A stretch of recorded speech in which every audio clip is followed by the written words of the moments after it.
చేయబడిన వాక్య భాగము రోమీలకు రాసిన పత్రిక 4వ అధ్యాయం. రోమీలకు రాసిన పత్రిక 4వ అధ్యాయం 3 నుంచి 5 వచనాల వరకు మనం చదువుకుందాం. రోమీలకు రాసిన పత్రిక 4వ అధ్యాయం 3 నుంచి 5 చదవండి. లేఖనము ఏమి చెప్పుచున్నది? అబ్రహాము దేవుని నమ్మెను, అది అతనికి నీతిగా ఎంచబడెను. పనిచేయువానికి జీతము రుణమే గాని దానమని ఎంచబడదు. పని చేయక భక్తిహీనుని నీతిమంతునిగా తీర్చువాని యందు విశ్వాసముంచువానికి వాని విశ్వాసము నీతిగా ఎంచబడుచు ఉన్నది. చాలు, ప్రార్థన చేసుకుందాం. కృపగల ప్రభువా, పరిశుద్ధుడా, జీవాధిపతి, మీకు వందనాలు నాయనా. ఇదిగో తండ్రి, ఈ ఉదయ సమయంలో ఈ పరిశుద్ధ దినాన మీ పక్షంగా నిలబడి మీ వాక్యమును బోధించడానికి మీరు నన్ను ఎన్నుకున్నందుకు మీకు వందనాలు. నేను ఇక్కడ నిలబడుతున్నప్పుడు ప్రభువా, నన్ను మీ స్వాధీనములో పెట్టుకోండి. ఇక్కడ ఉన్నటువంటి సంఘముతో ఏ మాట ఉపయోగించాలో, ఏ పదాన్ని పలకాలో అన్నీ మీ చిత్తానుసారంగా చేయడానికి సహాయం దయచేయండి. వింటున్నటువంటి సంఘానికి వినగల చెవి, గ్రహించే మనస్సు, పాటించే జీవితాలను మాకందరికీ అనుగ్రహించమని యేసుక్రీస్తు వారి శ్రేష్టమైన నామంలో ప్రార్థించి స్తుతించి అడిగి వేడుకుంటూ ఉన్నాము తండ్రి. ప్రియులారా, పరిశుద్ధ గ్రంథంలో నుంచి ఈ సంవత్సరం మనం ధ్యానం చేస్తున్న వాక్యాంశము మర్చిపోయినారా? గట్టిగా చెప్పండి.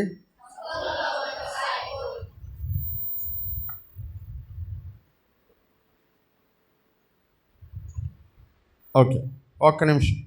వర్తమానానికి వచ్చింది, మీకు అర్థం కాకపోతే తర్వాత అడిగి తెలుసుకోండి సాక్ష్యంలో. ప్రియులరా, పరిశుద్ధ గ్రంథంలో నుంచి ఈ సంవత్సరం మనం ధ్యానం చేస్తున్న వాక్యాంశము, మూలవాక్యము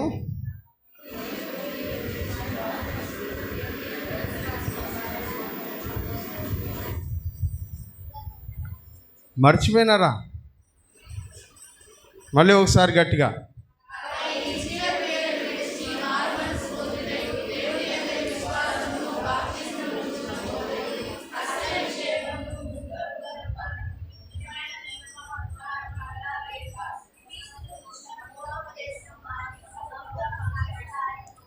ఎండాకాలం సెలవులు అయిపోయిన తర్వాత పిల్లకాయలను చదివించినట్టుంది. మళ్ళీ మర్చిపోతారు కదా, సెలవులు అన్నీ మర్చిపోయి ఉంటారు. మళ్ళీ ఫ్రెష్గా స్టార్ట్ చేసినట్టుంది.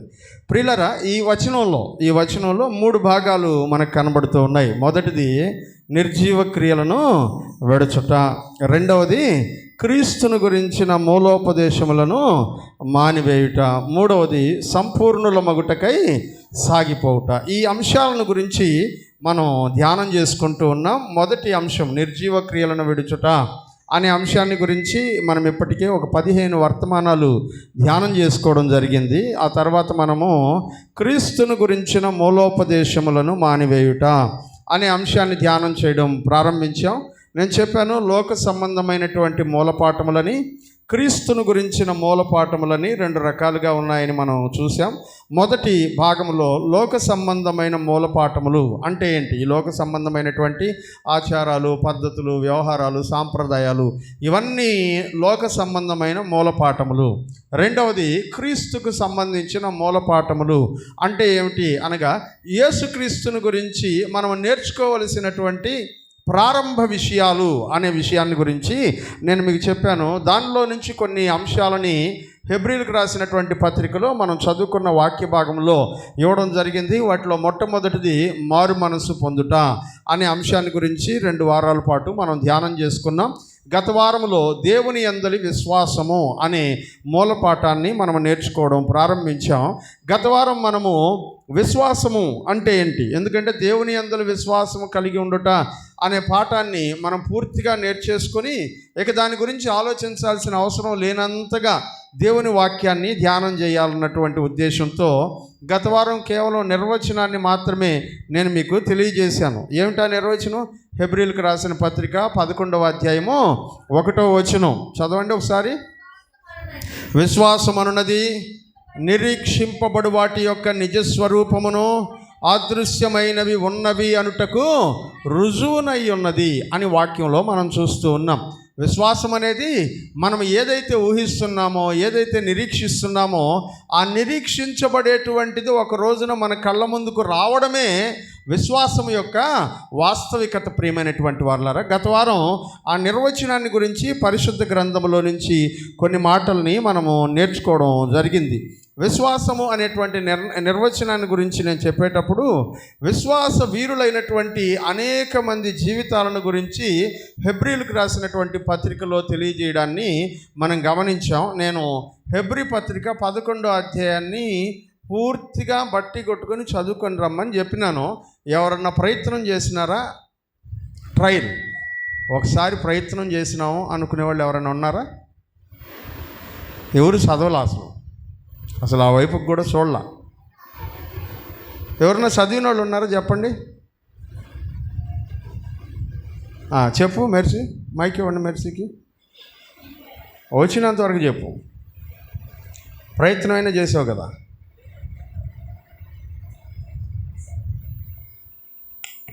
విశ్వాసం అన్నది నిరీక్షింపబడు వాటి యొక్క నిజస్వరూపమును అదృశ్యమైనవి ఉన్నవనుటకు రుజువునై ఉన్నది. దాన్ని బట్టి పెద్దలు సాక్ష్యము పొందిరి.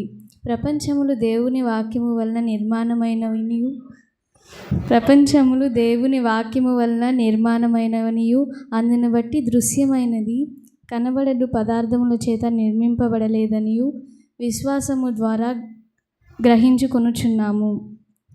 విశ్వాసమును బట్టి హేబేలు కయ్యూను కంటే శ్రేష్టమైన బలి దేవునికి అర్పించెను. దేవుడు అతని అర్పణలను గూర్చి సాక్ష్యం ఇచ్చినప్పుడు విశ్వాసమును బట్టి నీతిమంతుడని సాక్ష్యం పొందెను. అతడు మృతి నొందియు ఆ విశ్వాసము ద్వారా మాట్లాడుచున్నాడు.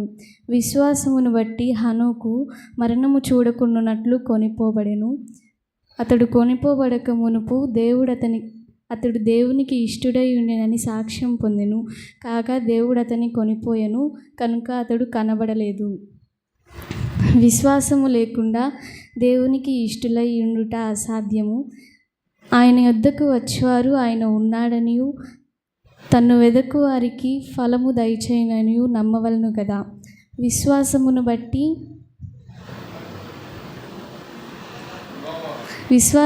బట్టి నోవహు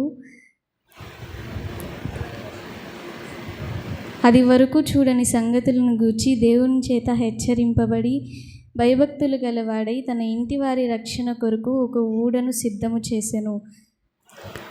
అందుచేత అతడు లోకం మీద నేరస్థాపన చేసి విశ్వాసమును బట్టు కలిగు నీతికి వారసుడాయెను. అబ్రహామును పిలువబడినప్పుడు విశ్వాసమును బట్టి ఆ పిలుపునకు లోబడి తాను స్వాస్యంగా పొందనయున్న దేశమునకు బయలువెళ్ళెను. మరియు ఎక్కడికి వెళ్ళవలెనో అది ఎరుగక బయలువెళ్ళెను. విశ్వాసమును బట్టి అతడును అతనితో ఆ వాగ్దానమునకు సమాన వారసులైన ఇస్సాకు యాకోబు అనువారును గుడారములో నివసించుచు అన్యుల దేశమును ఉన్నట్లుగా వాగ్దత్త దేశములో పరవాసులైరి. విశ్వాసమును బట్టి శారాయు ఏలయనగా దేవుడు దేనికి శిల్పియు నిర్మాణకుడునై ఉన్నాడో పునాదులు గల ఆ పట్టణము కొరకు అబ్రహాము ఎదురుచూచుండెను.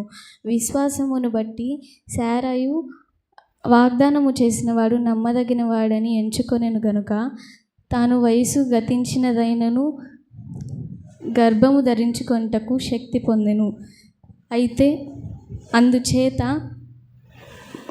మృతతుల్యుడైన ఆ ఒక్కని నుండి సంఖ్యకు ఆకాశ నక్షత్రముల వలెను సముద్ర తీరమునందని లెక్కింప సఖ్యము కాని ఇసుక రేణు వలెను సంతానము కలిగెను.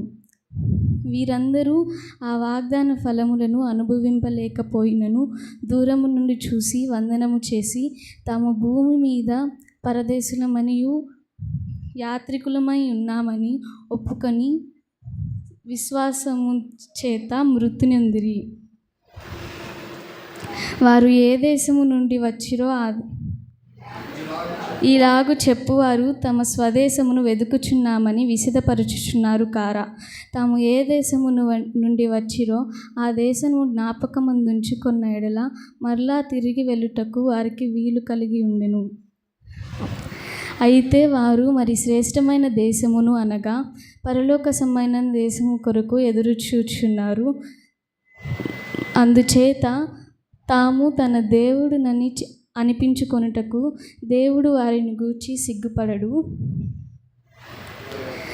ఏలయనగా దేవుడు వారి కొరకు ఒక పట్టణము సిద్ధపరిచి ఉన్నాడు. విశ్వాసమును బట్టి అబ్రహాము ఇస్సాకును బలిగా అర్పించెను. ఎవడు ఆ వాగ్దానమును సంతోషముగా అంగీకరించునో ఇస్సాకు వలన అయినది నీ సంతానం అనబడును అని ఎవనితో చెప్పబడను. ఆ అబ్రహాము మృతులను సహితము లేపుటకు దేవుడు శక్తిమంతుడని ఎంచి తన ఏక కుమారుని అర్పించి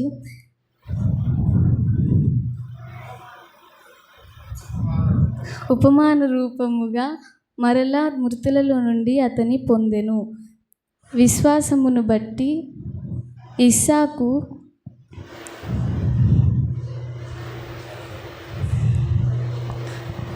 అంతే. Very good. ఒకసారి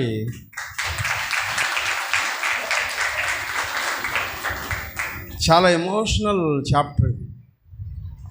ఎలా చదవాలనిపిస్తుంది అంటే దాన్ని చూసినప్పుడు ఒక్కొక్కరి గురించి సాక్ష్యం చెప్తా ఉంటే ఆ సాక్ష్యాలు వరుసగా పేర్లు వరుసగా చెప్తా ఉంటే ఎట్లుంటుందంటే కూర్చున్నటువంటి వాళ్ళందరికీ కూడా వింటుంటే చాలా ఆసక్తిగా కనిపిస్తుంది ప్రియమైనటువంటి వాళ్ళ. అందుకనే ఇక్కడ ఉండేటువంటి ప్రతి ఒక్కరిని గురించి మనం నేర్చుకోవడం అనేది చాలా చాలా ప్రాముఖ్యమైనటువంటి అంశం. మరి ముఖ్యంగా ఈ లాస్ట్ భాగంలోనికి మీరు వెళ్ళినట్లయితే అక్కడ వాక్యంలో కొన్ని మాటలను ఇలాగూ మనం చూస్తాం. 30వ వచనం చూద్దాం. విశ్వాసమును బట్టి 7 దినముల వరకు ప్రదక్షిణము చేయబడిన తర్వాత యెరికో గోడలు కూలిను. విశ్వాసమును బట్టి రాహాబను వేశ్య వేగుల వారిని సమాధానముగా చేర్చుకొనినందున అవిధేయులతో పాటు నశింపక పోయిను. ఇంకేమి చెప్పుదును? గిద్యోను, బారాకు, సంసోను, యెఫ్తా, దావీదు, సమూయేలు అని వారిని గురించి ప్రవక్తలను గురించి వివరించుటకు సమయము చాలదు. వారి విశ్వాసము ద్వారా రాజ్యములను జయించిరి, నీతి కార్యములు జరిగించిరి, వాగ్దానములను పొందిరి, సింహాల నోళ్లను మూసిరి, అగ్ని బలమును చల్లార్చిరి, ఖడ్గదారులను తప్పించుకొనిరి, బలహీనులుగా ఉండి బలపరచబడిరి, యుద్ధములో పరాక్రమశాలురైరి, అన్యుల సేనలలో పారదోలిడి, స్త్రీలు మృతులు తమ వారిని పునరుద్ధానము వలన మరలా పొందిరి. కొందరైతే మరి శ్రేష్టమైన పునరుద్ధానము విడుదలను పొందనొల్లక యాతన పెట్టబడిరి. మరికొందరు తిరస్కారములను, కొరడా దెబ్బలను, మరి బంధకములను, ఖైదును అనుభవించిరి. రాళ్లతో కొట్టబడిరి, రంపములతో కొయ్యబడిరి, శోధింపబడిరి, ఖడ్గముతో చంపబడిరి. గొర్రె చర్మములను, మేక చర్మములను వేసుకొని దరిద్రులయ్యుండి శ్రమపడి హింస పొందుచు అడవులలోను, కొండల మీదను, గుహలలోను, సొరంగాల్లోనూ తిరుగులాడుచు సంచరించిరి. అట్టి వారికి ఈ లోకము యోగ్యమైనది కాదు. వీరందరూ తమ విశ్వాసము ద్వారా సాక్ష్యము పొందిన వారై మనము లేకుండా సంపూర్ణులము కాకుండా నిమిత్తము దేవుడు మన కొరకు మన శ్రేష్టమైన దానిని ముందుగా సిద్ధపరిచిన కనుక వీరు ఆ వాగ్దాన ఫలమును అనుభవించలేదు. హల్లెలూయా. ప్రియులరా, ఈ 11వ అధ్యాయం చాలా చాలా ఎమోషనల్గా ఉంటుంది. మీరు చదువుతూ ఉంటే అది చాలా భావోద్వేగానికి గురి చేస్తుంది. హెబ్రీలకు రాసినటువంటి పత్రిక 11వ అధ్యాయము క్రైస్తవ విశ్వాస జీవితానికి ఒక బేస్, ఆధారం, నిరీక్షణకు ఆస్పాదమైనటువంటి భాగం. అందుకే నేను దాన్ని చదువుకొని రమ్మని చెప్పాను. కనీసం 10 సార్లన్నా చదివితే అందులో ఉండబడినటువంటి విషయాలన్నీ అర్థమవుతాయి అన్నటువంటి ఉద్దేశంతో నేను ఆ మాటను తెలియజేశాను. ప్రియులరా, ఇప్పుడు మనం చదువుకున్నటువంటి వాక్య భాగంలో మనం వాటిని గురించి మరలా ధ్యానం చేస్తాం. స్టెప్ బై స్టెప్ దేవుని చిత్తమైనట్లయితే, దేవుడి సమయాన్ని అనుకూలపరిచినట్లయితే వాళ్ళందరిని గురించి కుటుంబ ప్రార్థనల్లో మనం ధ్యానం చేయాలనేటువంటి తలంపును దేవుడు అనుగ్రహించాడు కనుక రాబోయే రోజుల్లో వాటిని గురించి ధ్యానం చేస్తూ మెయిన్ మెసేజ్లో మాత్రం క్లుప్తంగా ఈ అంశంలో మనం ముందుకెళ్ళేటువంటి ప్రయత్నం చేద్దాం. ఎందుకంటే ఇక్కడ ఉన్నటువంటి విశ్వాస వీరుల యొక్క జీవిత చరిత్రలే దాదాపు 20 మంది పైగా పేర్లు రాయబడి ఉన్నాయి. వాళ్ళందరి యొక్క పేర్లను, వారి జీవితాలను, వారి చరిత్రలను చదవడానికి మనకు 20 వారాలకు పైగా సమయం సరిపోతుంది. ఈ సంవత్సరం అంతా దీంట్లోనే అయిపోతుంది. అందుకని కుటుంబ ప్రార్థనలకి ఆ వర్తమానాన్ని షిఫ్ట్ చేసి మనము ఈ వర్తమానముని క్లుప్తంగా ముగించుకునేటువంటి ప్రయత్నం చేద్దాం. అయితే గత వారం మనము విశ్వాసము అంటే ఏంటి, విశ్వాసం యొక్క నిర్వచనం ఏంటి అనే విషయాన్ని గురించి దేవుని గ్రంథంలో తెలుసుకున్నాం ప్రియమైనటువంటి వారలారా. అయితే ఆ విశ్వాసము అనబడినటువంటి దాని వలన ప్రతిఫలము ఎలా ఉంటుంది, విశ్వాసము వలన మనుషులు దేనిని సంపాదించుకుంటారు అనే విషయాన్ని గురించి ఇవాళ దేవుని గ్రంథంలో నుంచి మనం నేర్చుకునేటువంటి ప్రయత్నం చేద్దాం. మరొకసారి రోమీయులకు రాసిన పత్రిక 4వ అధ్యాయం 3 నుంచి 5 వచనాల వరకు మనం చదువుకుందాం. లేఖనము ఏమి చెప్పుచున్నది? అబ్రహాము దేవుని నమ్మెను, అది అతనికి నీతిగా ఎంచబడెను. చాలు, వాక్యంలో చెప్తున్నాడు అబ్రహాము దేవుణ్ణి నమ్మాడు, నమ్మడం వలన అతను నీతిమంతుడైనాడు అని దేవుని లేఖనాల్లో మనము చూస్తూ ఉన్నాం. అంటే మనుష్యులని నీతిమంతులుగా చేసేది ఏమిటి అంటే దేవుని యందలి విశ్వాసము. విశ్వాసం అంటే మనము ఉదాహరణను మాత్రమే చూసాం. విశ్వాసం అంటే తలంపును, ఆలోచనను, నిర్వచనాన్ని మాత్రమే చూసాం. విశ్వాసము ఏమి చేయగలదు అంటే మనుష్యులని నీతిమంతులుగా మార్చగలదు. దేవునికి స్తోత్రం కలుగునుగాక. హల్లెలూయా. పాపులని నీతిమంతులుగా మార్చగలిగినటువంటి శక్తి విశ్వాసానికి ఉన్నది. విశ్వాసము కలిగినటువంటి వారు మాత్రమే దేవుని చేత నీతిమంతులని తీర్చబడుతూ ఉన్నారు అని దేవుని లేఖనాల్లో మనం చదువుతూ ఉన్నాం ప్రియమైనటువంటి వారలారా. ఇవాళ ప్రపంచమంతా కూడా నీతిమంతులుగా మారాలనేటువంటి ప్రయత్నములో ఉండగా ఈ నీతిమంతులుగా మారేటువంటి ప్రయత్నములోనే రకరకాలైనటువంటి కార్యాలను, పనులను చేస్తూ ఉండడాన్ని మనం చూస్తాం. మీరు చాలా చోట్లకి మీరు వెళ్ళిపోయినట్లయితే ఎస్పెషలీ రెడ్ క్రాస్ లాంటి సంస్థలకు, అట్లాగే దేవాదాయ శాఖ, తిరుపతి తిరుమల దేవస్థానం లాంటి సంస్థలకు వెళ్ళినప్పుడు అక్కడ మీకు బోర్డ్స్ కనబడతాయి, బిల్డింగ్స్ కనబడతాయి. ఆ బిల్డింగ్స్ అన్నిటి మీద కూడా పేర్లు రాసి ఉంటాయి. మీరు వాటర్ తాగడానికి వెళ్తే వాటర్ కూలర్స్ అక్కడ కనబడతాయి. ఆ కూలర్స్ మీద పేర్లు రాసి పెట్టుంటారు, బిల్డింగుల మీద పేర్లు రాసి పెట్టుంటారు, బస్ షెల్టర్ల మీద పేర్లు రాసి పెట్టుంటారు. అక్కడక్కడ మనుషులు కూర్చోవడానికి బెంచ్లు వేసుంటాయి, సిమెంట్ బెంచుల పైన పేర్లు రాసి పెట్టుంటాయి. ఆఖరికి దురదృష్టం ఏంటంటే కొన్ని చర్చెస్లో, సంఘాల్లో ఫ్యాను రెక్కల మీద కూడా పేర్లు రాసి పెట్టి ఉంటున్నారు. ఇవన్నీ దేని గురించి చేస్తూ ఉన్నారు అంటే మేము ఏదో ఒక రకంగా నీతిమంతులము కావాలి. హల్లెలూయా. ఏం హల్లెలూయా చెప్పరా? ఏదో ఒక రకంగా మేము నీతిమంతులము కావాలి. ఎలా నీతిమంతులం అవుతాము అంటే మనకు ఉండబడినటువంటి దానిలో ఇంకొకరికి ఏదో కొంత దానము చేయడం ద్వారా కొంచెం పుణ్యం సంపాదించుకొని దాని ద్వారా దేవుని దృష్టికి నీతిమంతులం అయిపోదాం అని అనుకుంటున్నటువంటి వారిని మనం చూస్తూ ఉన్నాం ప్రియమైనటువంటి వారలారా. ఈ రోజున సమాజంలో ఉండబడినటువంటి పరిస్థితులు ఇలాగే కనబడుతూ ఉన్నాయి. ఇవి మాత్రమే కాదు, రకరకాలైనటువంటి సాంప్రదాయాలు, ఆచార వ్యవహారాలు ఇవన్నీ కూడా నీతిమంతులముగా మారడానికే ప్రయత్నాలు. మనం చేస్తున్నటువంటి పూజలు, జపాలు, తపాలు నీతిమంతులముగా మారేటువంటి ప్రయత్నంలో ఉన్నటువంటి తాపత్రయమే. మనం చేస్తున్నటువంటి దాన ధర్మాలన్నిటికీ మూలం ఏంటంటే నేను నీతిమంతుడిగా దేవుని సన్నిధిలో కనబడాలి అని అనుకోవడమే. అయితే నిజముగా మనుషులు నీతిమంతులుగా మార్చబడ్డానికి ఎలా సాధ్యమవుతుంది? పాపం చేసినటువంటి మనుషులు, అవినీతిమయమైపోయినటువంటి మనుషులు నీతిమంతులుగా మార్చబడడం ఎలా సాధ్యమవుతుంది అనే విషయాన్ని గురించి జ్ఞాపకం చేసుకున్నట్లయితే దేవుని వాక్యం తెలియజేస్తుంది, ధర్మశాస్త్రమును అనుసరించడం వలన మనుషులు నీతిమంతులుగా మార్చబడతారు. హల్లెలూయా. మొదటి మాట, ధర్మశాస్త్రమును అనుసరించడం వలన మనుషులు నీతిమంతులుగా మార్చబడతారు అనగా దేవుని వాక్యం లేకపోతే నైతికమైనటువంటి విషయాలు, ఇదిగో ఈ పద్ధతి, ఈ క్రమము, ఈ విధానములో బ్రతికితే నీ పాపం పోతుంది, నువ్వు నీతిమంతుడవు అవుతావు అని చెప్తున్నటువంటి అనేక నీతి నియమాలను వెంబడించడం వలన మనుషులు నీతిమంతులుగా మారుతారు అనే విషయాన్ని దేవుని గ్రంథంలో కూడా మనం చూస్తూ ఉన్నాం. ప్రియమైనటువంటి వారులారా, గలతీయులకు రాసిన పత్రిక 3వ అధ్యాయం 12వ వచనాన్ని మనం చదువుదాం. గలతీయులకు రాసిన పత్రిక 3వ అధ్యాయం 12వ వచనం.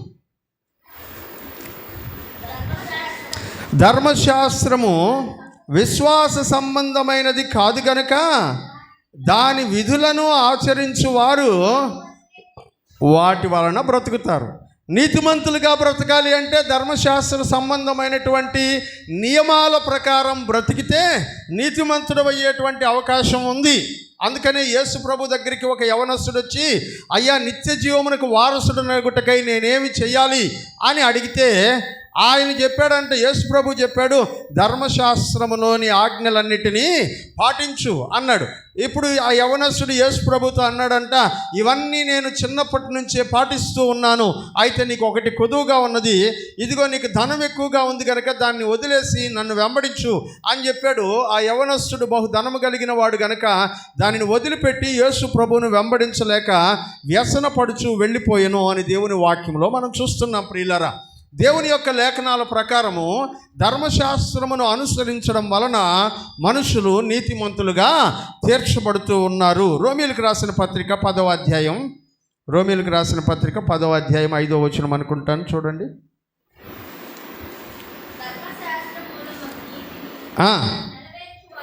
ధర్మశాస్త్ర మూలమగు నీతిని నెరవేర్చువాడు దాని వలనే జీవించునని మోషే రాయిచూ ఉన్నాడు. చాలు. ధర్మశాస్త్రము వలన జీవించాలనుకునేటువంటి వాడు ధర్మశాస్త్ర మూలమగు నీతిని నెరవేర్చువాడు దాని వలనే జీవిస్తూ. అయితే సమస్య ఏంటంటే, ధర్మశాస్త్రాన్ని మనం అర్థం చేసుకునేటువంటి సమయానికే మనం చాలా పాపాలు చేసేసాం. ధర్మశాస్త్రం అనేటువంటిది మనం చదివి, ధర్మశాస్త్రం అనేది తెలుసుకొని, ధర్మశాస్త్రాన్ని అర్థం చేసుకొని దాన్ని పాటించేటువంటి వయసు వచ్చేటువంటి సమయానికే మనం చాలా పాపాలు చేసేసి ఉన్నాం కనుక మనము దాని నుంచి తప్పించుకునేటువంటి అవకాశము లేదు. అయితే దేవుని లేఖనములోనే మరొక మాట చెప్తూ ఉంది. అదేంటంటే, దేవుని మీద విశ్వాసము కలిగి ఉన్నట్లయితే మనుషులు నీతిమంతులుగా మార్చబడతారు. హల్లెలూయా. ఎలా మనుషులు నీతిమంతులు అవుతారంట? దేవుని మీద విశ్వాసం ఉంచినప్పుడు మనుషులు నీతిమంతులుగా మార్చబడతారు. దేవుని ఎడల మనకున్నటువంటి విశ్వాసం ఎంత గొప్పదిగా ఉంటే మనం అంత నీతిమంతులం అవుతామని దేవుని వాక్యములో చూస్తూ ఉన్నాం. అయితే వాక్యంలో స్వనీతి అనేటువంటి ఒక పదాన్ని ఉపయోగించారు ప్రియులరా. ఈ స్వనీతి అంటే ఏంటంటే, నేను చేసేటువంటి సత్క్రియల మూలముగా, నేను చేస్తున్నటువంటి మంచి పనుల మూలముగా నీతిమంతుడిని అవ్వాలని భావిస్తూ ఉన్నాను అని మనం చూస్తున్నాం. కానీ దేవుని వాక్యం తెలియజేస్తుంది, సత్క్రియల మూలముగా మనుషులు నీతిమంతులు అవడం సంగతి అట్ట పెడితే, సత్క్రియలు చేస్తున్నటువంటి నీతిమంతులందరూ కూడా వాళ్ళు తమ సత్క్రియలను బట్టి గర్వపడి పాపములో పడిపోయేటువంటి అవకాశం ఎక్కువగా ఉంది. ఇది చాలా ప్రమాదకరమైనటువంటి విషయంగా దేవుని లేఖనం మనకు తెలియజేస్తుంది.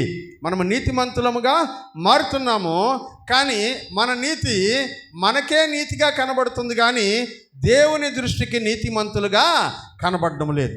ఎందుకంటే అతి పరిశుద్ధుడైనటువంటి దేవుని ఎదుట మన నీతి క్రియలు చాలా అల్పమైనవి, స్వల్పమైనవిగా కనబడుతూ ఉన్నాయి.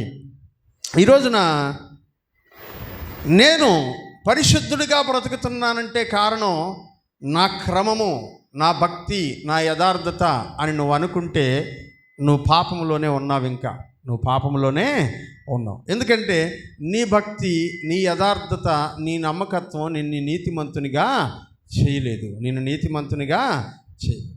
ఇంకో విషయం చెప్పాలంటే, స్వనీతిని ఆధారం చేసుకునేటువంటి వాడు, స్వనీతిని ఆధారం చేసుకొని నేను నీతిమంతుణ్ణి అనుకునేటువంటి వాడు దేవుని గురించి ఎక్కువగా తెలుసుకునే అవకాశమే లేదంట వానికి. హల్లెలూయా.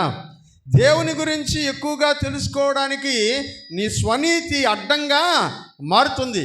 దైవ ఆజ్ఞను, దేవుని యొక్క స్టాండర్డ్స్ని వాళ్ళు చేరుకోవడానికి అది అడ్డంగా మారిపోతుంది. మనుషులు తమ క్రియల ద్వారా తమ నీతిని స్థాపించాలని ప్రయత్నం చేశారు, కానీ ఫెయిల్ అయిపోతున్నారు, కానీ విఫలమైపోతూ ఉన్నారు. అపొస్తలుడైనటువంటి పౌలు గారు దీన్ని చాలా ప్రమాదకరమైనటువంటి చర్యగా హెచ్చరించారు. చదువుదాం ఒకసారి రోమీయులకు రాసిన పత్రిక 10వ అధ్యాయం 3వ వచనాన్ని చదువుదాం. రోమీయులకు రాసిన పత్రిక 10వ అధ్యాయం 3వ వచనం. ఏలయనగా వారు దేవుని నీతిని ఎరుగక తమ స్వనీతిని స్థాపింపబూనుకొనుచు దేవుని నీతికి లోబడలేదు. చాలు, వాళ్ళు ఏం చేస్తున్నారంట, తమ సొంత నీతిని పూనుకొనగోరుచు దేవుని నీతికి లోబడ్డం లేదు అని అంటాడు. అందుకనే మనుషులు సొంత నీతి మీద ఆధారపడినప్పుడు వాళ్ళు ఇంకనూ పాపములోనే ఉన్నారు. ఇలా స్వనీతి పరులైనటువంటి వారిని యేసు ప్రభు ఖండించాడని దేవుని వాక్యంలో మనం చూస్తున్నాం. ప్రియులరా, స్వనీతి పరులు, తమను తాము నీతిమంతులమని చెప్పుకునేటువంటి వాళ్ళు, తాము చేస్తున్నటువంటి పనుల మూలముగా నీతిమంతులముగా మారిపోయామని చెప్పుకునేటువంటి వాళ్ళు చాలామంది ఉన్నప్పుడు యేసు ప్రభు వాళ్ళని చూసి ఖండించాడు. ఖండిస్తే పర్వాలేదు, యేసు ప్రభు ఇంకొంచెం సీరియస్గా మాట్లాడాడు. మత్తయి సువార్త 23వ అధ్యాయాన్ని మీరు గమనించినట్లయితే అక్కడ శాస్త్రులను గురించి, పరిసయ్యులను గురించి ఆయన చెప్తూ ఇలా అంటాడు. దానికంటే ముందుగా మత్తయి సువార్త 5వ అధ్యాయంలోని ఒక మాటను మనం చదువుకుందాం ప్రియులరా. మత్తయి సువార్త 5వ అధ్యాయం.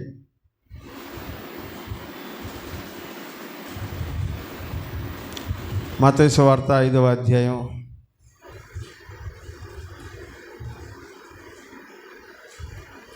శాస్త్రుల నీతి కంటేనో పరిసయ్యుల నీతి కంటేనో మీ రెఫరెన్స్ చెప్తాలి.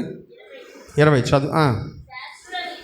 శాస్త్రుల నీతి కంటేనో పరిసయ్యుల నీతి కంటేనో మీ నీతి అధికము కాని ఎడల మీరు పరలోక రాజ్యంలోకి ప్రవేశమే లేదు అంటున్నారు. ఎవరి నీతి కంటే అంట? శాస్త్రుల నీతి కంటే, పరిసయ్యుల నీతి కంటే. యేసు ప్రభు ఈ శాస్త్రులని, పరిసయ్యులని గురించి మాట్లాడుతూ దేవుని వాక్యంలో ఇలా చెప్తూ ఉన్నారు. ప్రియమైనటువంటి వారలారా, చదువుదాం ఆ మాటల్ని. మత్తయి సువార్త 23వ అధ్యాయంలోనికి రండి. 13వ వచనం. అయ్యో వేషధారులైన శాస్త్రులారా, పరిసయ్యులారా. చాలు. 15వ వచనం. అయ్యో వేషధారులైన శాస్త్రులారా, పరిసయ్యులారా. తర్వాత 23వ వచనం. అయ్యో వేషధారులైన శాస్త్రులారా, పరిసయ్యులారా. 27వ వచనం.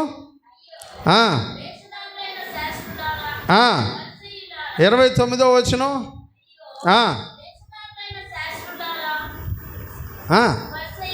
చాలు, మనకు కావాల్సింది అదే.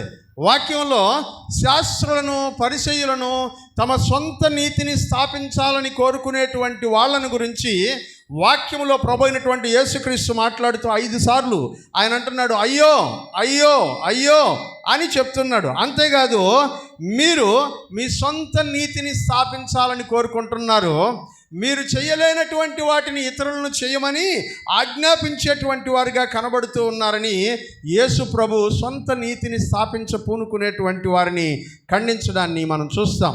అలాగే మన సత్క్రియలు మనల్ని నీతిమంతుల యొక్క స్థానానికి చేర్చలేవు అనే విషయాన్ని భక్తుడైనటువంటి యెషయా గారు తన గ్రంథంలో రాయడాన్ని మనం చూస్తాం. యెషయా గ్రంథము 64వ అధ్యాయం.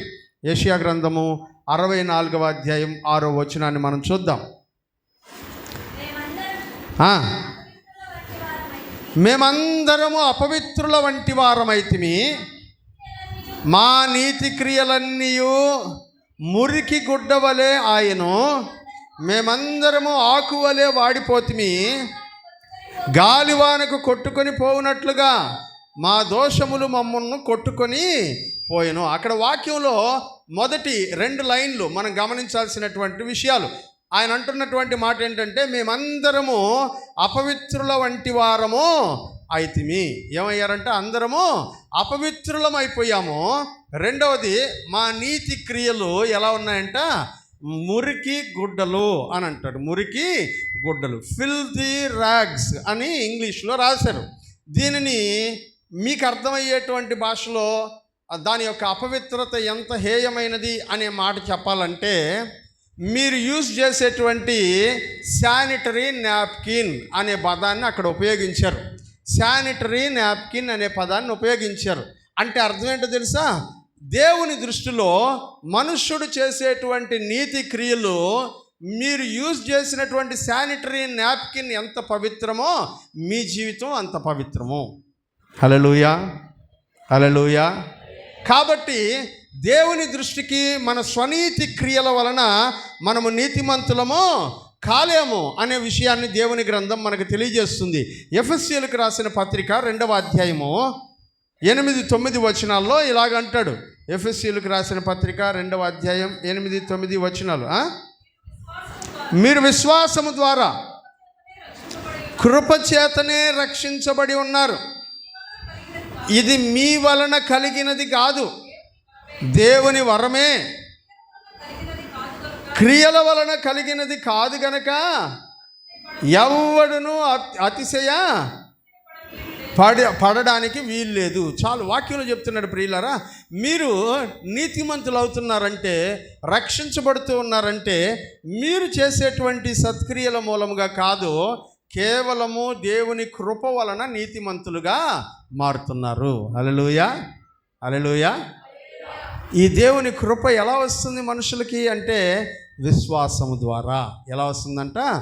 యేసు ప్రభు ఒక ఉపమానం చెప్పాడు. మనం చాలాసార్లు చెప్పుకున్నాం ఈ ఉపమానాన్ని, అయినా కూడా మీకు ఒకసారి జ్ఞాపకం చేస్తాను. ఒకరోజు నా దేవాలయంలోనికి ఒక వ్యక్తి వెళ్ళి ప్రార్థన చేసుకుంటూ ఉన్నాడు. వాడు ప్రార్థన చేసుకుంటూ ఉండగా, ప్రభువా, నేను చాలా పాపిని అనే విషయం నాకు అర్థమయ్యి నీ వైపు కళ్ళెత్తి చూడడానికి కూడా నాకు భయంగా ఉంది. నీ వైపు చూడడం నాకు చాలా ఇబ్బందిగా ఉంది, కష్టంగా ఉంది. నన్ను క్షమించు. నీ పేరు ఎత్తడం కూడా నాకు చేత కాదు, నీ పేరెత్తి పిలవడానికి కూడా నాకు భయంగా ఉంది అని ప్రార్థన చేసుకుంటున్నాడు. పక్కనే ఇంకొకడు వచ్చాడు. వాడు కూడా ప్రార్థన చేయడానికే వచ్చాడు, దేవుని మందిరంలోనికే వచ్చాడు. వాడు ప్రార్థన చేస్తున్నాడు. ప్రభువా, ఇందాకటికి ఇప్పటికీ తేడా ఉంది. ప్రభువా, నేను ఎట్లాంటి వాడినో నీకు తెలుసు. నేను ప్రతి ఆదివారం చర్చికి వస్తాను, ఖచ్చితంగా నెలజరగకుండా దశంభాగం ఇస్తాను. ఇదిగో నా ముందు కూర్చొని ప్రార్థన చేస్తున్నటువంటి ఈ పాపాత్ముడు లాంటి వాడిని కాదు నేను ప్రతి శుక్రవారం ఉపవాసం ఉంటాను, భక్తి కలిగి జీవిస్తున్నాను, నా ప్రార్థన విను. ఇద్దరు ప్రార్థన చేసినారు. ఇద్దరిలో ఎవరి ప్రార్థన దేవుడు వింటాడు?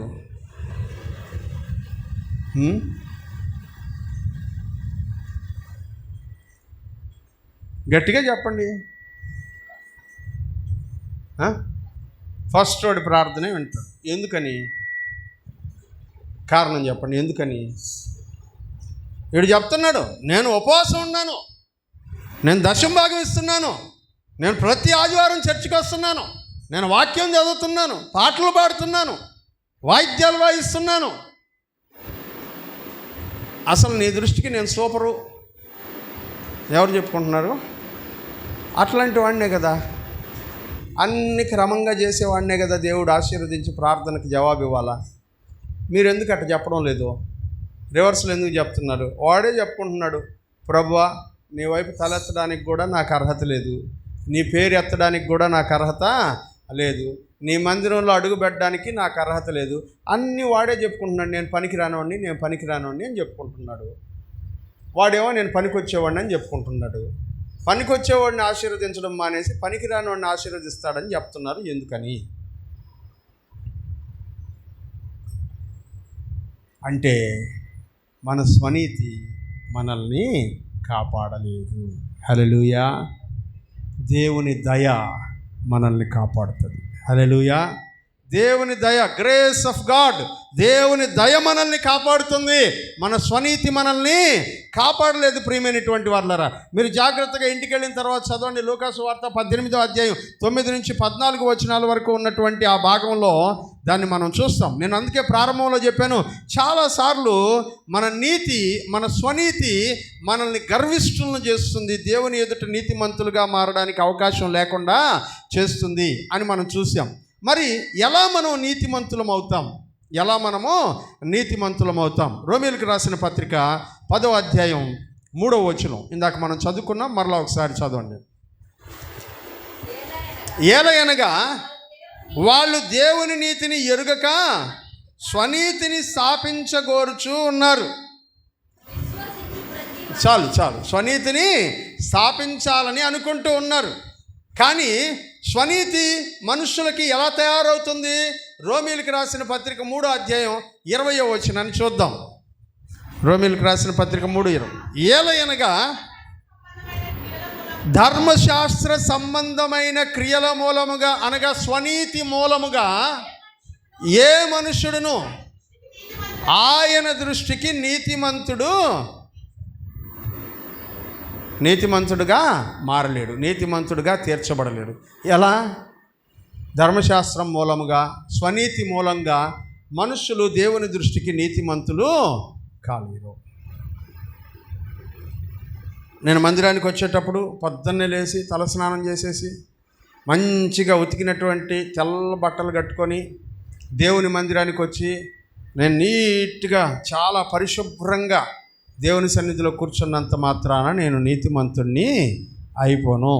ఎందుకంటే శుభ్రంగా ఉండాల్సింది నీ గుడ్డలు కాదు, శుభ్రంగా ఉండాల్సింది నీ శరీరం కాదు, శుభ్రంగా ఉండాల్సింది నీ తల కాదు, శుభ్రంగా ఉండాల్సింది నీ హృదయము. హల్లెలూయా. ఇప్పుడు దేవుడు దేన్ని కోరుకుంటున్నాడంట? స్వనీతి సంబంధమైన నీతిని కాదు, నువ్వు చేసేటువంటి దాన ధర్మాలు, మంచి పనులు, యథార్థమైనటువంటి పనుల వల్ల కాదు. నేను ఇందాక చెప్పాను కదా, దేవుని దృష్టికి మనుషుల నీతి క్రియలు ఎలా కనబడుతున్నాయంట? శానిటరీ నాప్కిన్స్ లాగా కనబడుతున్నాయి. అందుకనే వాక్యంలో చెప్తున్నాడు, మీరు ధర్మశాస్త్ర సంబంధమైన క్రియల మూలముగా నీతిమంతులని తీర్చబడలేరు, కానీ ధర్మశాస్త్రము వలన మనుషులకు పాపం అంటే ఎలా ఉంటుందో తెలుస్తుంది. హల్లెలూయా. ధర్మశాస్త్రం ఎందుకు ఇచ్చారు అంటే, అబద్ధం చెప్పకూడదు, దొంగతనం చేయకూడదు, వ్యభిచరించకూడదు, నరహత్య చేయకూడదు. ఈ లిస్ట్ అన్ని ఎందుకు ఇచ్చారంటే, ఇది చేస్తే దేవుడికి ఇష్టం లేదు, ఇది చేస్తే దేవునికి ఇష్టం లేదు, ఇది చేస్తే దేవునికి ఇష్టం లేదు. దేవునికి ఇష్టము లేని విషయాలు ఏంటో నీకు చెప్పి వాటి జోలికి వెళ్లకుండా ఆపడానికి, పాపం అంటే ఏంటో నీకు తెలియజెప్పడానికి ధర్మశాస్త్రము ఇవ్వబడింది. హల్లెలూయా. మరి నీతిమంతుడిగా నేను ఎట్ట అవుతాను? ఆ ధర్మశాస్త్రాన్ని నేను ఫాలో అవ్వలేకపోతుంది, నా వల్ల కావడం లేదు. మరి నేను నీతిమంతుడిని ఎట్లా అయ్యేది? పరలోకానికి ఎట్లా పోయేది? 21వ వచనం చూద్దాం. 3:21. కనుక ధర్మశాస్త్రమునకు వేరుగా దేవుని నీతి బయలుపరచబడుతూ ఉన్నది. ధర్మశాస్త్రము ద్వారా దేవుని నీతి, కానీ దాన్ని మనం సంపాదించుకోలేకపోతున్నాం. కాబట్టి ధర్మశాస్త్రమునకు వేరుగా, ధర్మశాస్త్రంతో సంబంధం లేకుండా ఇంకొక చోట నీతి కనబడుతుందంట. ఆ నీతికి ధర్మశాస్త్రము కూడా సాక్ష్యం చెప్తుందంట. నన్ను అనుసరించలేకపోతే, నన్ను వెంబడించలేకపోతే, నా ద్వారా మీరు నీతిమంతులుగా తీర్చబడలేకపోతే ఇంకొక మార్గం ఉంది నీతిమంతులు అవడానికి, దానికి నేను సాక్ష్యం చెప్తున్నాను అని దేవుని వాక్యమే సాక్ష్యం చెప్తుందంట ఆ నీతికి. ఆ నీతి ఎట్లాంటిది అంటే, చదవండి అమ్మా. అది యేసుక్రీస్తునందలి విశ్వాసము మూలమైనదై నమ్మే వాళ్ళందరికీ కలిగే ఏ నీతి అంటది? యేసుక్రీస్తునందలి విశ్వాసము వలన కలిగేటువంటి నీతి.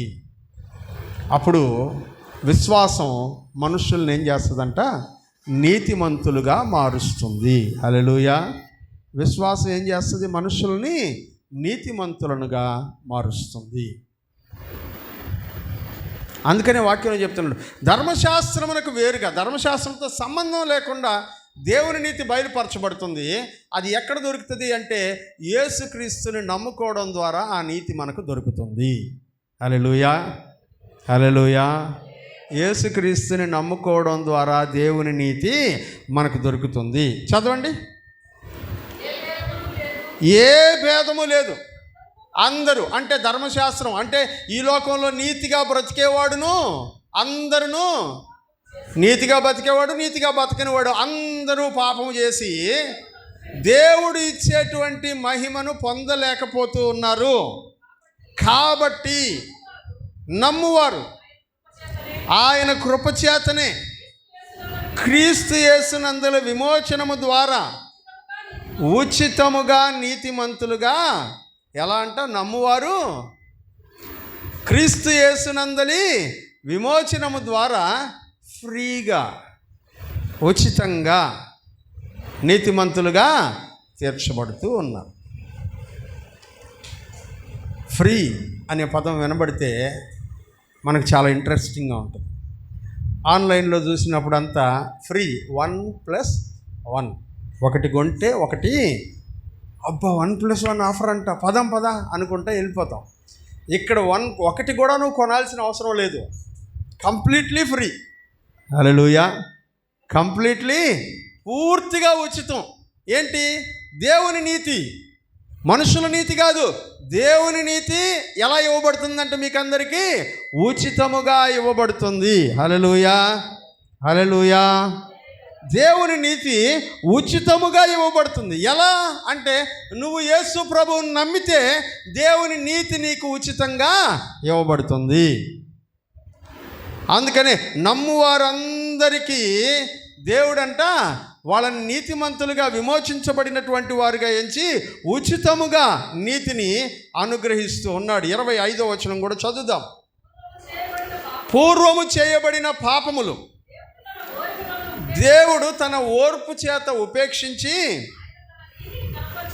ఆయన తన నీతిని బయలుపరచాలని క్రీస్తు యేసు రక్తమునందు విశ్వాసము ద్వారా ఆయనను కరుణాధారముగా ఉంచెను. హల్లెలూయా. యేసుక్రీస్తుని కరుణాధారముగా మార్చాడు. అంటే కరుణకు ఆయనే ఆధారం. అందుకనే నేను ఇందాక ఆ పాట పాడాను, నా నిరీక్షణాధారమా నన్ను ఎడబాయని దైవమా. ఆయన మన నిరీక్షణకు ఆధారం. మనము ఆయన కరుణించేటువంటి వాడు గనక దేవుని కరుణకు ఆధారం ఏమిటి అంటే యేసుక్రీస్తు. హల్లెలూయా. యేసుక్రీస్తునందలి విశ్వాసము దేవుని కనికరానికి ఆధారముగా మారుతోంది. నువ్వు యేసుక్రీస్తుని నమ్ముకున్నావా, అయితే నువ్వు రక్షించబడ్డావు, నువ్వు విడిపించబడ్డావు, నువ్వు పరలోకానికి వెళ్ళిపోతావు అని దేవుని వాక్యం తెలియజేస్తుంది. ఎలా అంటే ఫ్రీగా, ఉచితముగా. హల్లెలూయా. ఎలా అంట? ఉచితముగా. ఈ విషయంలో అబ్రహామే మనకి ఎగ్జాంపుల్. చాలామంది ఉన్నారు, అబ్రహాం మనకి ఎగ్జాంపుల్. అందుకనే వాక్యములో రోమాపత్రిక 4వ అధ్యాయం 3వ వచనంలో ఇలా అన్నాడు. లేఖనము ఏం చెప్తుంది? అబ్రహాము దేవుని నమ్మెను, అది అతనికి నీతిగా ఎంచబడెను. ఏంటంట? అబ్రహాము దేవుణ్ణి నమ్మాడంట. అంతే. దేవుణ్ణి నమ్ముకోవడం వలన అతను నీతిమంతుడైపోయినాడు. ఎలా నమ్మాడు? ఎలా నమ్మాడు?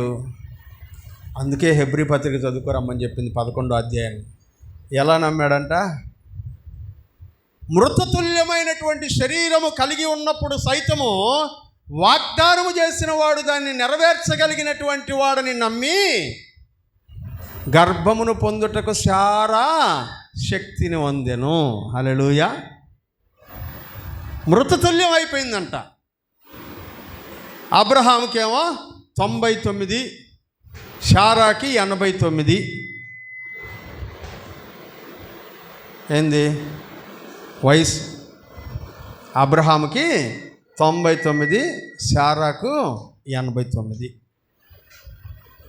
వాక్యంలో అంటున్నాడు దేవుడంట 99 అప్పుడు వచ్చి, ఎప్పుడొచ్చి 99 అప్పుడు వచ్చి, అబ్రహామా నేను నీకు ఒక కుమారుడిని ఇవ్వబోతున్నాను. అబ్రహాం అంట కింద పడి దొల్లాడి నవ్వాడంట. నేను అబద్ధం చెప్పట్లా, చదవండి. ఆదికాండము 17వ అధ్యాయం. ఆదికాండము 17వ అధ్యాయం. 100 సంవత్సరాలోడికి పిల్లల్ని ఇస్తానంటే నవ్వకేం చేస్తారు? చదువుతారా?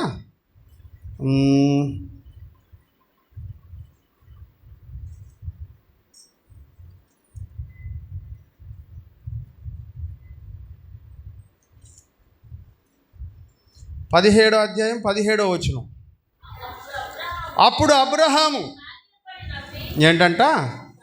ఎట్ట సాగిలు పడ్డం అంటే ఎట్ట? కింద పడి దొల్లాడి నవ్వాడంట అబ్రహాము. ఏమని? 100 సంవత్సరాల వయసులో నువ్వు నాకు కొడుకుని ఇస్తుంటే నేను ఎట్ట నమ్మేది అని సాగిల పడి నవ్వి, ఉండు ప్రభు, నువ్వు కూడా చెప్పినావు కానీ 100 సంవత్సరాలు ఇప్పుడు నాకు పిల్లలు పుడతారా? 90 సంవత్సరాల శారా కంటదా అని అన్నాడంట. కానీ దేవుడు ఆ మాట అబ్రహాం అంటున్నాడంట, సరే నువ్వు ఇప్పుడు దాకా ఇయ్యలేదని నేనేం పెద్ద ఫీల్ అవ్వట్లేదులే, ఆల్రెడీ ఒకడు పుట్టుండాడు కదా ఇష్మాయేలు, వాడిని దీవించి చాలు అన్నాడంట. చదువు. ఇష్మాయేలు నీ సన్నిధిని బ్రతకడానికి అనుగ్రహించుము అని దేవునితో చెప్పగా, దేవుడు నీ భార్య అయిన శారా నిశ్చయముగా నీకు కుమారుని కనును, నీవు అతనికి ఇస్సాకని పేరు పెట్టుదు, అతని తరువాత అతని సంతానము కొరకు నిత్య నిబంధనగా నా నిబంధనను అతనితో స్థిరపరచదను. చాలు చెప్పాడంట. ఇష్మాయేలు సంగతి పక్కన పెట్టు, నేను చెప్పే మాట సీరియస్గా విను. నువ్వు శారా ద్వారా 90 సంవత్సరాల వయసు నువ్వు ఫీల్ అవుతున్నావే, ఈ వయసులో ఆవిడ కంటది, నువ్వు ఇస్సాకని పేరు పెడతావు. దేవుడు చాలా సీరియస్గా చెప్పాడు నవ్వుతున్నటువంటి అబ్రహాంతో. వెంటనే ఇప్పుడు హెబ్రీ పత్రిక 11లోకి వెళ్ళండి. హెబ్రీ పత్రిక 11లోకి.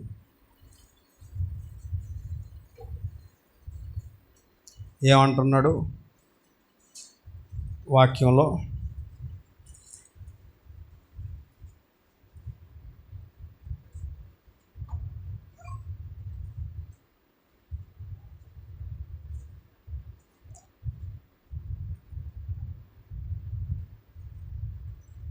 పదో వచనం చదువుమా.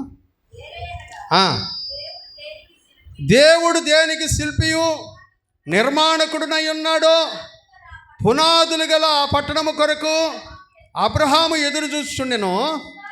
విశ్వాసమును బట్టి శారా కూడా వాగ్దానము చేసిన వాడు నమ్మదగిన వాడని ఎంచుకొనెను గనుక ఎట్టయిపోయిందంట, ఆమె వయస్సు గతించినది అయిపోయినను గర్భము ధరించుటకు శక్తి పొందెను. అందుచేత చచ్చిపోవడానికి రెడీగా ఉన్నటువంటి ఒకడిలో నుండి సంఖ్యకు నక్షత్రముల వలె సముద్ర తీరమందలి లెక్కింప సఖ్యము కాని ఇసుక వలె సంతానము కలిగెను. హల్లెలూయా. ప్రియులార వాక్యంలో చెప్తున్నాడు అబ్రహాం అంట ఆ మాట విని, సీరియస్గా దేవుడు చెప్పిన మాట విని అబ్రహాము దేవుని నమ్మెను. చదవండి ఇందాక ఆదికాండంలోనే 17వ అధ్యాయం. అది వదిలేసి దాని తర్వాత రామ్మా. ఇందాక ఏ వచనం దగ్గర ఆపామో దాని తర్వాత. అబ్రహాము దేవుని నమ్మెను, అది అతనికి నీతిగా ఎంచబడెను అని రాసుంటుంది. సరేనా? చదువుదాం.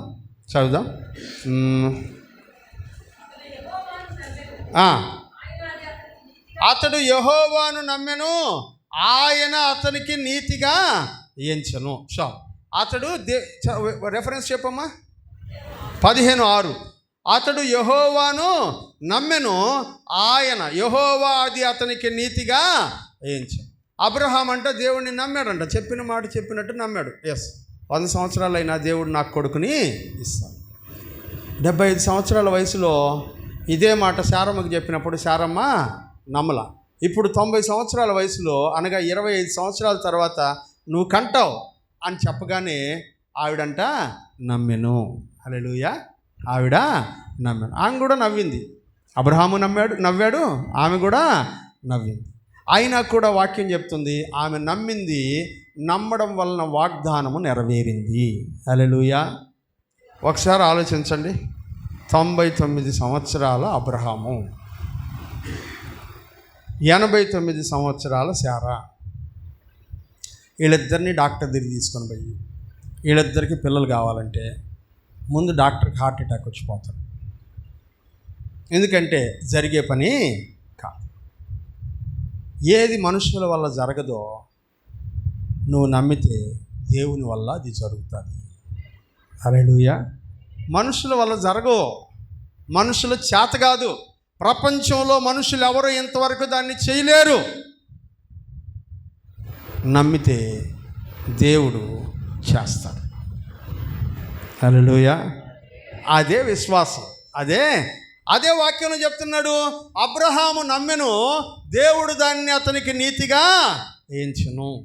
నీతిమంతునిగా అబ్రహామును మార్చింది ఏంటంటే అబ్రహాము యొక్క విశ్వాసం. చదువు 5వ వచనం, రోమీయులకు రాసిన పత్రిక 4వ అధ్యాయం 5వ వచనం.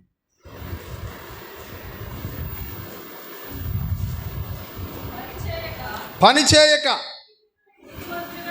భక్తిహీనుణ్ణి నీతిమంతునిగా తీర్చువాని యందు విశ్వాసముంచువానికి. అబ్బా, హల్లెలూయా. మనం ఏ నీతి పనులు చేయకపోయినా దేవుడిని నమ్ముకుంటున్నాను అని ఆయన దగ్గరికి వచ్చి నమ్ముకోవడం వలన దేవుడు మనల్ని నీతిమంతులుగా తీరిస్తే ఆ విశ్వాసమే మనకు నీతి అయిందంట. దేవునికి స్తోత్రం కలుగును గాక. హల్లెలూయా. నువ్వు రక్షించబడ్డానికి, నువ్వు నీతిమంతుడు అవ్వడానికి, పరలోకం వెళ్ళడానికి నీ నీతి ఆధారము కాదు,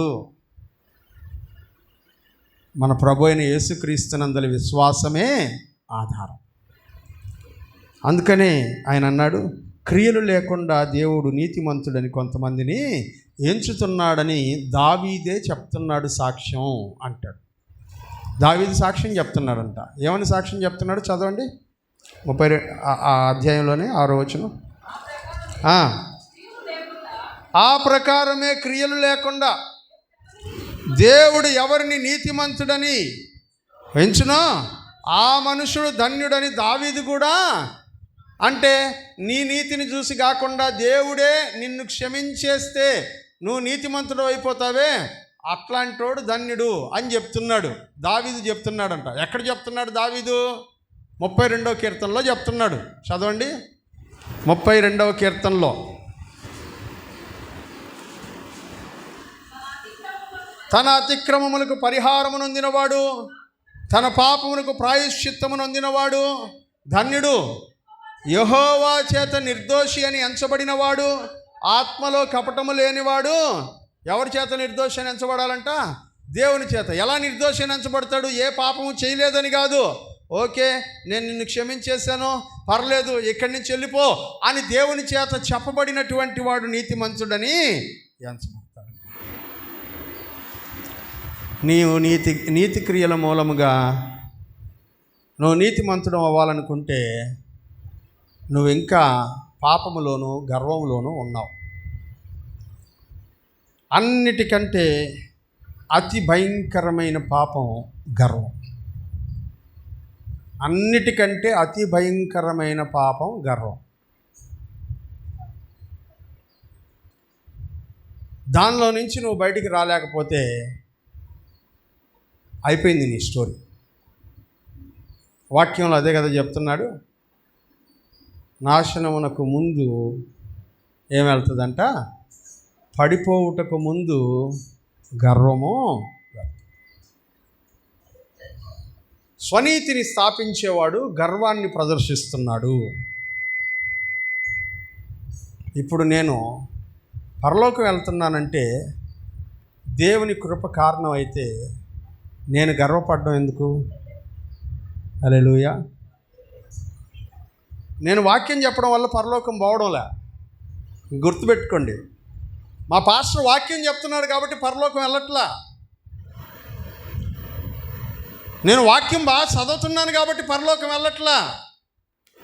నేను బాగా ప్రార్థన చేస్తున్నాను కాబట్టి పరలోకం వెళ్ళట్లా. దేవుడు నా పాపాలు క్షమించాడు కాబట్టి నేను పరలోకం వెళ్తున్నా. హల్లెలూయా.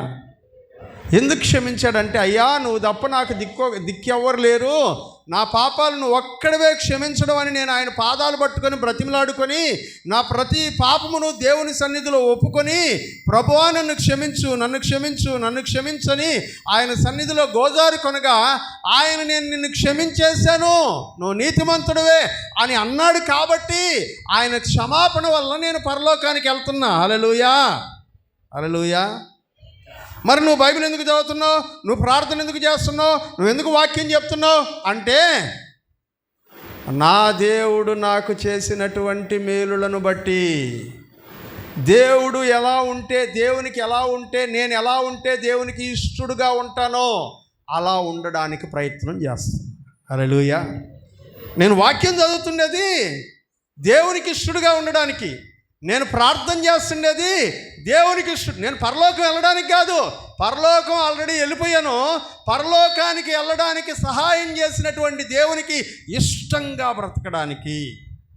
హల్లెలూయా. ఆయనకి ఇష్టంగా బ్రతకడానికి నేను నీతి క్రియలు చేస్తున్నా, నేను వాక్యం చెప్తున్నా, నేను ప్రార్థన చేస్తున్నా, నేను ఉపవాసం ఉంటున్నా, నేను దైవ సన్నిధిలో నమ్మకంగా బ్రతకడానికి ప్రయత్నం చేస్తున్నా. ఇదంతా ఎందుకంటే దేవునికి ఇష్టడుగా బ్రతకడానికి. హల్లెలూయా. విశ్వాసం మనల్ని రక్షిస్తుంది, విశ్వాసం మనల్ని నీతిమంతులుగా మారుస్తుంది. అందుకనే వాక్యంలో మనం చూసాం, మన విశ్వాసము దేవుని యొక్క కృపను బట్టి రక్షించబడగా వాక్యం తెలియజేస్తుంది. ఆ విశ్వాసము కలిగిన వారు ఎవరైనా సరే, ఏ భేదము లేదు, అందరూ పాపము చేసి దేవుడు అనుగ్రహించు మహిమను పొందలేకపోతూ ఉన్నారు. అయితే యేసుక్రీస్తునందలి విశ్వాసము మనల్ని రక్షిస్తుంది. నేను రక్షించబడ్డానికి కారణం నా భక్తి కాదు, నా వాక్యం కాదు, నా యథార్థత కాదు, నా నమ్మకత్వం కాదు, కేవలం ఆయన మీద నాకున్న విశ్వాసం. ఆయన నన్ను పరలోకం తీసుకుపోతాడు, ఆయన నమ్ముకున్నాను, ఆ విశ్వాసమే నన్ను రక్షించింది. దాని కొరకే నేను ఈ లోకంలో బ్రతుకుతాను. నన్ను రక్షించినటువంటి నా దేవునికి, నా కొరకు ప్రాణం పెట్టినటువంటి నా దేవునికి, నన్ను పరలోకం తీసుకెళ్ళడానికి నా పాపాలన్నీ తన మీద వేసుకొని మరణించినటువంటి నా యేసు ప్రభువునికి కృతజ్ఞతగా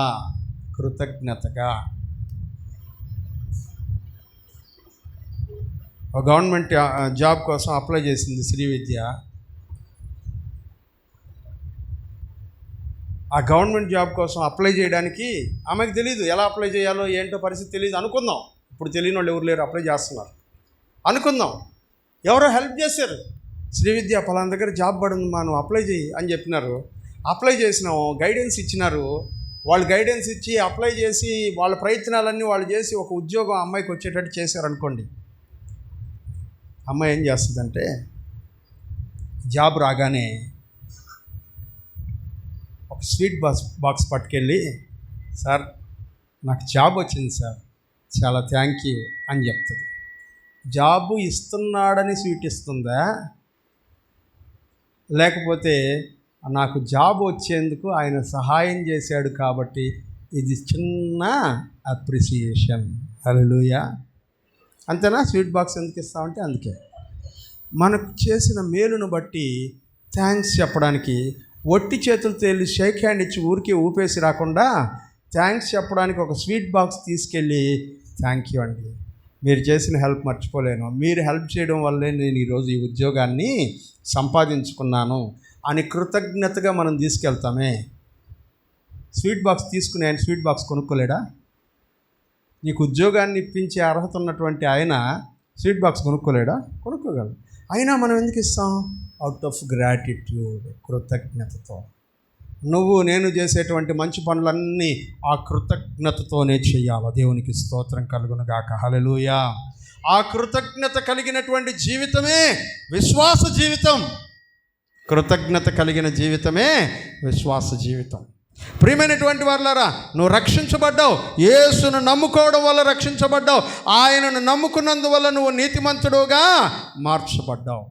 రోమపత్రిక 4:16-17 చదివేసుకొని ముగించుకుందాం ప్రియులారా. ఈ హేతువు చేతను ఆ వాగ్దానము యావత్ సంతతికి, అనగా ధర్మశాస్త్రము కలవారికిని మాత్రమే గాక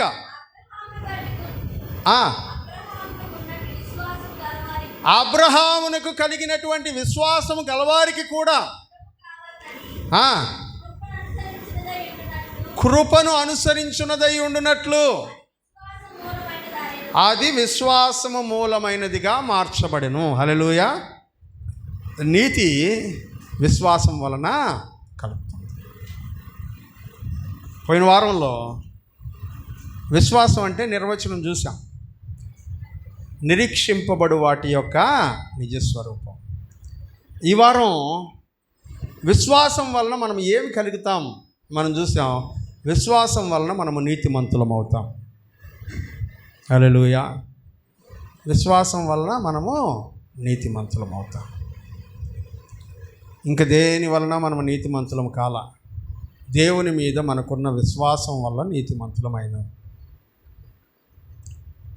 ఒకవేళ నీకు ఇంకేదైనా కారణం కనబడుతుందేమో నేను నీతిమంతుడిని అనుకోవడానికి, అట్లాంటి కారణం ఉంటే ఇవాళ మర్చిపో.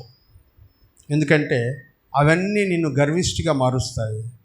దేవుడు మాత్రమే నన్ను నీతిమంతుడిగా చేయగలడు అనుకుంటే నీ హృదయం వినయముతో ఉప్పొంగి దేవుణ్ణి స్తుతిస్తుంది.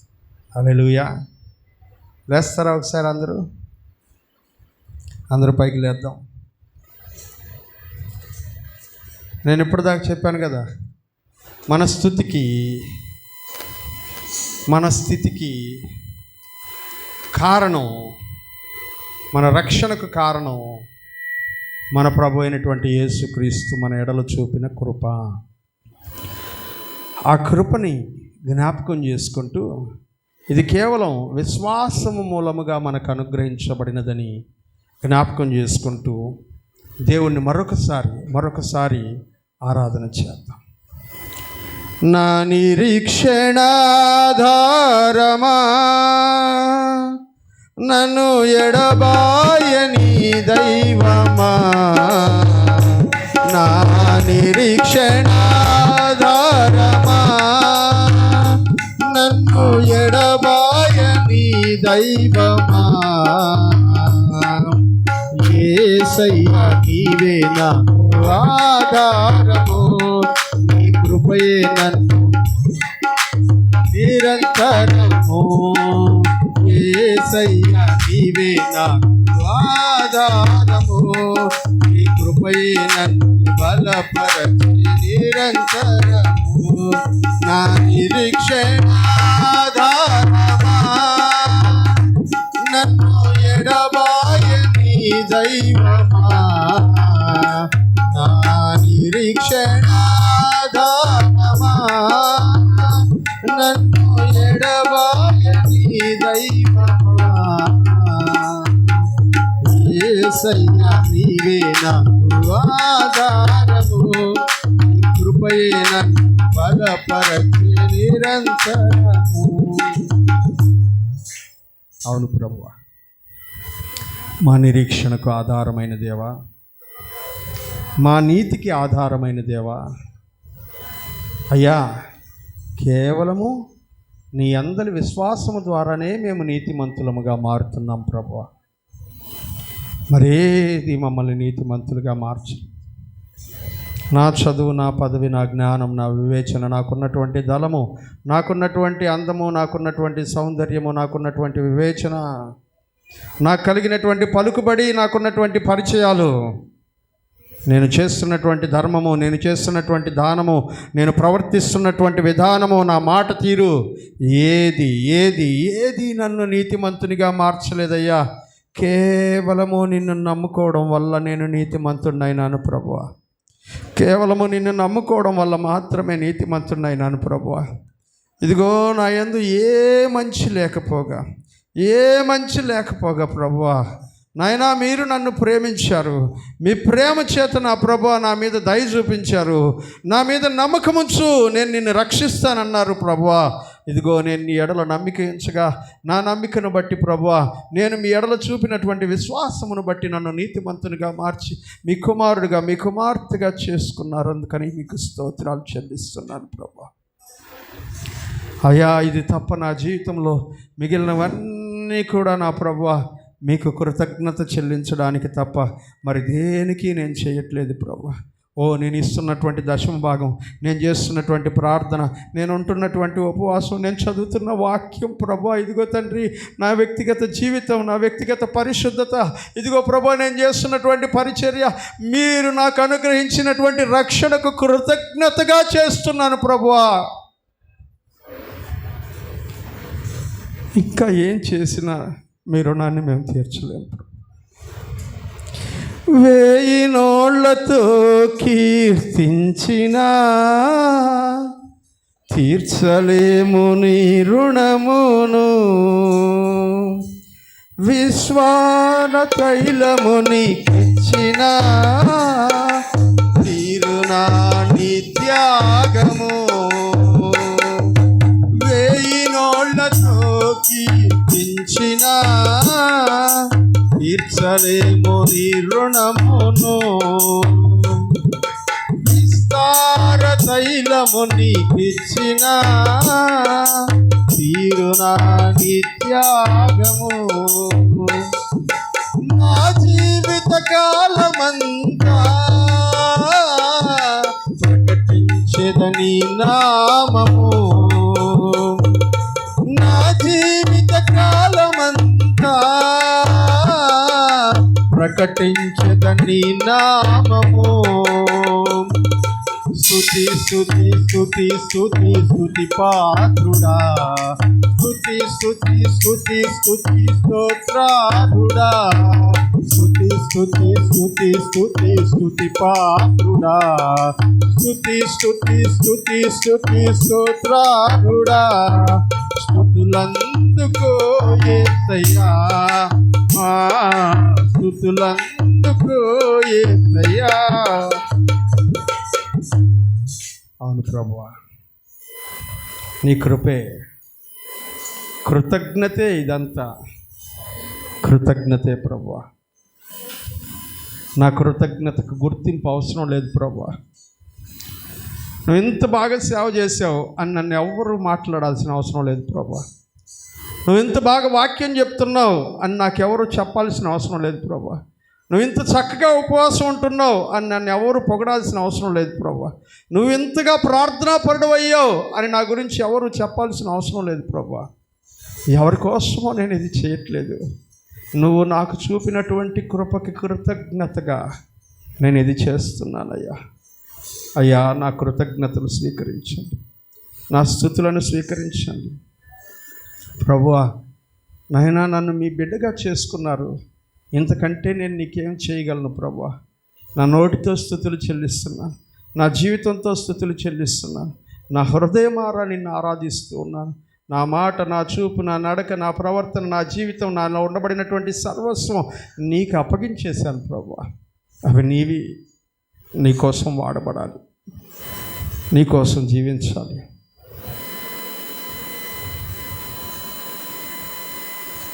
నీవే వీటన్నిటిని బట్టి మిమ్మల్ని స్తుతిస్తూ, నా విశ్వాసమును బట్టి రక్షించినందుకు నీకు కృతజ్ఞతలు చెల్లిస్తూ, యేసుక్రీస్తు వారి శ్రేష్టమైన నామంలో ప్రార్థిస్తున్నాను తండ్రి. కూర్చో.